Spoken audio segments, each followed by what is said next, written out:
Hello there, it's Greg and welcome again to Quick Tips. Today, love to share some ideas or some detail on actually how we build a sales process.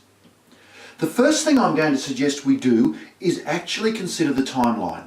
Consider our potential or typical target client and look at their decision-making criteria, their budgeting process, and then come up with an idea of how long your process needs to be. Now that's going to vary from business to business or from transaction to solution or sale, but it could be anywhere between 2 minutes to 10 minutes to 2 days to 2 weeks to 2 months. It doesn't matter which, we should determine the timeline. Here we've put one down, that's 2 weeks. Let's now look at the major steps. How many connections should we have either face-to-face or via Skype or telephone or email that are key connections within this process? You don't need to know what they are at the moment, but simply how many. Let's say in this instance we've built 4. Now what we need to do as the third step is go back and work out what those steps should be. And we do that via brainstorming. What are all the possible reasons? And I'd love to see you come up with about 30 reasons to connect with a prospect. Valid reasons that will give them an excuse or a reason to talk to us, rather than just making that horrible follow-up call on our part. Having determined or isolated all those reasons to connect, now we should go through and pick the 4 that are most relevant, because we've got 4 in this process.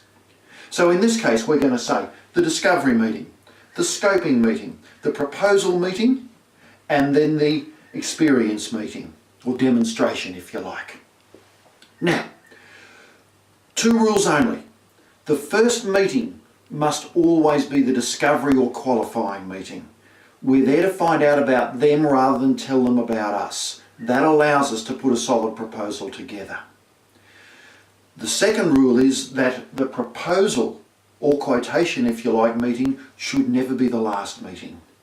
Because if that's the last connection, you've got nothing left to do after that but pick up the phone or get on the email and make that follow-up connection. You know the one, I'm just ringing up to follow up, see how you got on with that proposal. It doesn't work. Rather, we've got to have a step after it. So in this case, the demonstration meeting that gives us an excuse to go back and keep the momentum rolling and move to the close. Having done that, the next step and final step is to put all the detail in between or underneath, if you like, those key steps. What are the things that we do in those meetings? What do we do in the discovery meeting? What questions do we ask? Who do we include? All of that should be documented in your sales process. So there we go, a few ideas on how to build a simple but powerful sales process.